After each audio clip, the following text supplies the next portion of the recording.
tell him that I have multiple sclerosis? Who should I tell first? Should I disclose to my employer about my multiple sclerosis diagnosis?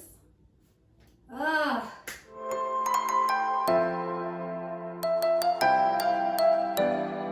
Alright guys, so by this point you've had your multiple sclerosis diagnosis, you've been living with it for a while, and then here comes the very awkward question of who do I tell and how do I tell them about my diagnosis? Not to worry, because today I'm going to share 4 tips on how I think you should break the news and navigate the very uncomfortable conversation and who I think you should tell. So disclaimer, I did not come up with these 4 tips completely on my own. I've gathered them from various resources as I've been doing research. I'll just pull a little bit from everybody if I like something, and then I kind of compile them all together and add my personal experiences. Alright, so jumping right in.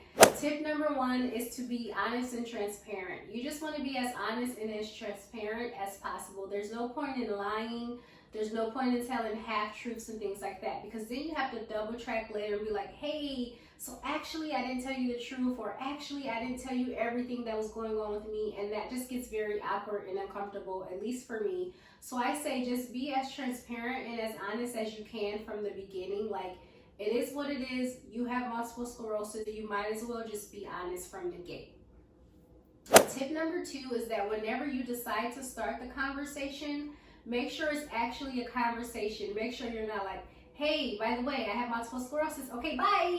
Like, you want it to actually be a conversation where the person can ask you questions and maybe share their feelings and things like that. I can't tell you guys how many times I got asked, what is multiple sclerosis, when I would tell people, like, I would tell somebody that this is what I have or this is what I'm dealing with, and they would be like, what does that even mean? So it's also a great opportunity to educate people. So my tip is basically to make sure you leave room for actual conversation. Make sure that you're open and receptive to the other person asking questions and things like that.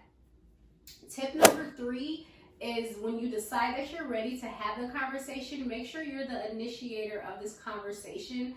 I know it's very awkward. It causes a lot of anxiety, so a lot of us kind of want to avoid it and put it off for as long as possible. And I totally get that, but whenever you decide for yourself that you're ready, just make sure you initiate it, because the last thing you want is for something to happen or for them to find out through someone else, and then they come and they say like, hey, what's going on with you? Because then it just gets weird for you to have to explain that way. You're not like truly in control of the conversation when it happens that way. And I personally believe disclosing your diagnosis is one of the very few things that you can control in relation to your multiple sclerosis.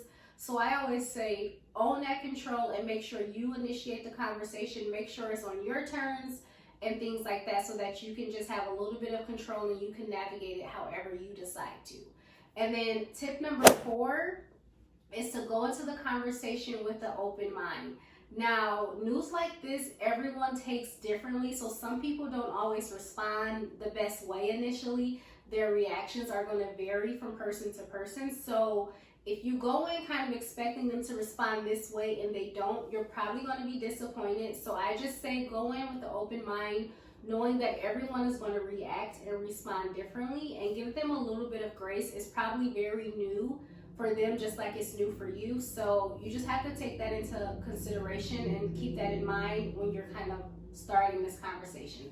So those are my 4 tips, very short and sweet, but that is how I kind of navigated the conversations, and it worked well for me. So I challenge you guys to try to navigate the conversations using those same tips as well. Alright guys, that wraps up today's video, but please stay tuned for part 2, where I share who I think you should tell about your chronic illness diagnosis.